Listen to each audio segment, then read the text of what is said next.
Do you like my house? I love it.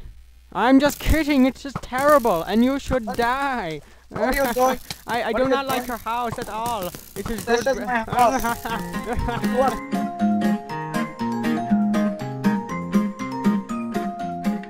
Hey, what's up, guys? Today I'm here with Cody, Cookie, and Jet from TCN. Now, Jet's actually having some problems with his mic or whatever, so he's just kind of running around. But today we have something really cool. As you saw, it is a bow, and basically what it does, it makes it so that arrows or bows with fire on them or flame, they will light anything they touch on fire. So, you know, for example, if we want to like light those trees up, as you can see, we just had to hit it with the bow, and it lights it on fire. Really cool. It's not even block specific, so yeah, we can just light all these things, burn everything, because we're narcissists. Whatever. I don't think I used the word narcissist right.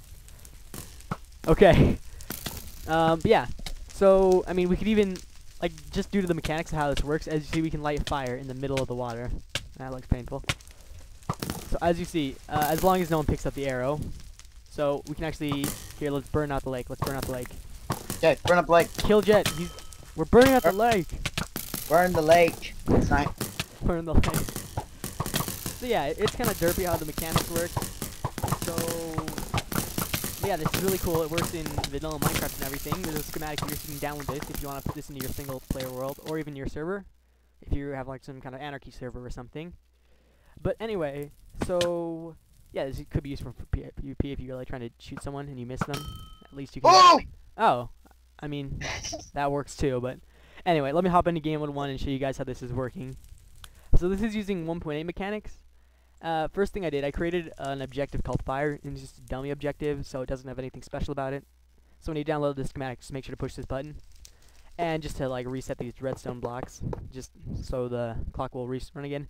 And this is just the fill clock, fastest clock in the game, just filling this whole area in with redstone blocks, air, and destroy. But anyway, so the first thing it's doing is executing it, or no, I want to go start with these commands. What it does here, it gives all the players a score of fire. It just automatically sets everyone's score of fire to 1 if their selected item slot is 0, so the first slot, and they're holding in their hand in slot 0 if they're holding a bow with the tags enchantment 50 level 1, and that is the enchantment for flame 1. So basically, if the player's holding a flame 1 bow in their hand, it turns on. So as you see, it'll do that. It'll turn on now. But this, and then each of these are just the exact same thing, but with different slots. So this is slot number 1. And okay, what is this? What are you doing, Jet? What are you doing? Stop. So yeah, if I hold number 3 up, then it should activate number 3. No. Okay, no. It looks like I have forgotten to put these all in there. But basically, what this one's gonna do, it's gonna change this one to slot 1. So this is the second slot. And just so on and so on for each one. So now when I hold it in the second slot, the second one will light up. Or at least it should. I don't know, it can be a little bit retarded sometimes if you have multiple people. So sometimes it works, sometimes it doesn't. It works most of the time.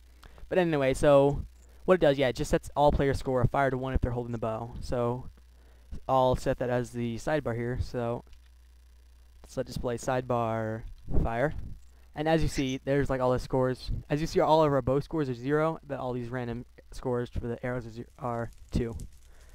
Now, as you see here, basically whenever it turns on, it turns this torch off, and then whenever it turns off, it just sets everyone's score of fire back to 0. So, yeah, and then what this does here, these ones are the other two things. This one's just saying, set all the players who score of fire is at least 1. So, as you see when I hold the bow, my score of fire becomes 1 over there in the sidebar. And so it's saying all the players who score fire is at least 1. It is going to execute set all entities within a radius of 2 whose type is arrow. It's going to set their score of fire to 2. So as you see when I shoot an arrow, it should create a new objective on the sidebar. Maybe it's fill. I don't know. I'll reset it. So that's really easy to do.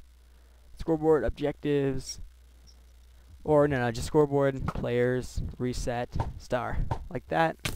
And you see it resets them. And yeah, okay, so every time I shoot an arrow, it adds a new one to the board with a score of 2. So, yeah, and then what this last one's doing here, it's just executing all entities whose score of fire is at least 2. Just set the block relative to it to fire. So it's pretty much just setting the block wherever an arrow is who has a score of fire as 2. It's just setting their score. It's just summoning fire blocks wherever they are. So for example, if I get a regular bow here, I'll just grab a regular bow, and I try and shoot this one. No fire arrow is not going to do anything, because there actually isn't any tags that actually say this arrow is a fire arrow. There's nothing to specify it, so I'm kind of just doing my own way of specifying it here. So yeah, that's how this works, guys. Pretty fun to play around with, really cool, good for, I don't know, just PvP, whatever you want to do. Pop it into a single player world or survival. I'll give you a schematic to download in the description. And make sure to check out Cookie's channel. I'll link him. Yeah. But yeah, that's all I got. So thank you so much for watching, and I will see you guys next